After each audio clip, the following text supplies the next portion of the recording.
知道那个大家都有一个说法说，哎呀，高枕无忧，高枕无忧。其实高枕无忧很麻烦，因为枕头一高，其实你下巴会更缩在里面，其实更可怕。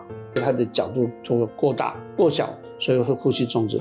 太低，整个它又卡下去，所以颈椎容易酸痛。所以确实要去量测。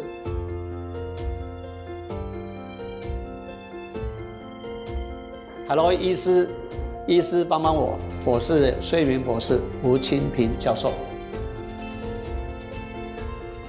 病人说我都不要戴机器，我什么都不要。我们确实在想帮病人的忙，说那是不是一个枕头跟床，是不是可以帮病人一肩膀？那现在我们在做一些这个调整啊。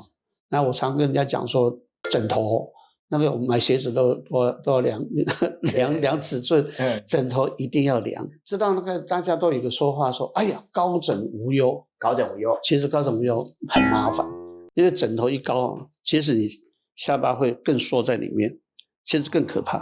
所以高枕无忧可能要对不同的人像我们这样的民族，下巴后缩的其实不太好。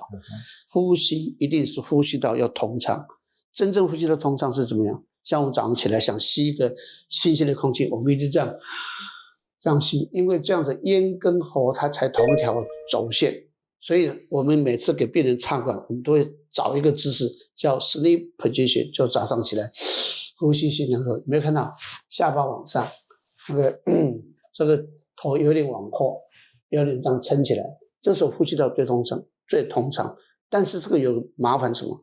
因为我们的脊椎的颈椎跟呼吸道它不是同一个直线，所以你这样子的时候，就我刚刚讲高枕，其实你的颈椎它会受伤。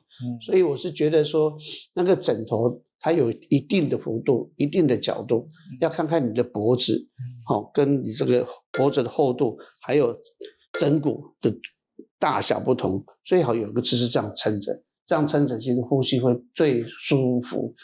对于打呼确实有点帮忙，对于呼吸中止、下巴后缩帮忙有限，所以打呼枕头有效。是，另外就是那个床也蛮有意义的。那个我们只要平睡，舌头就直接掉到掉到呼吸道。所以你如果那个床有一点高度，就像我们坐着比较不会打呼，是因为舌头不会直接掉进去。所以床跟枕头对于有些部分的呼吸中止打呼的病人，它确实有点效果。你一睡下去，希望颈椎不要受伤。你正睡的时候，它为什么叫适中？是太高了，下巴到那个颈椎它的角度就会过大过小，所以会呼吸中止。太低，整个它又卡下去，所以颈椎容易酸痛。所以确实要去量测。当然侧睡病人是很好，侧睡病人其实没有很大的问题，只是怕会落枕而已，落枕。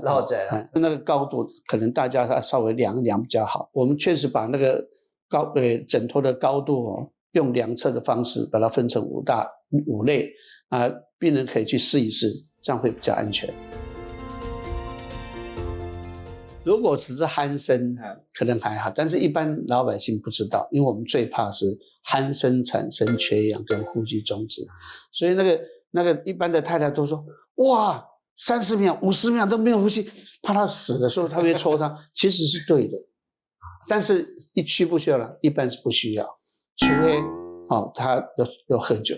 对于呼吸中止的人，我们都一致跟他讲，拜托你晚上8点以后不要喝。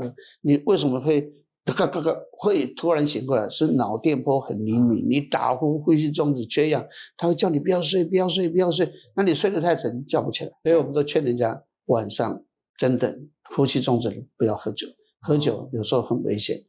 各位 Hello 医师的观众大家好，我是睡眠博士吴清平教授。想了解更多关于睡眠、呼吸中止以及打呼的最新知识，记得按赞追踪Hello 医师及睡眠博士吴清平教授的 FB， 最专业的健康新知，千万不要错过。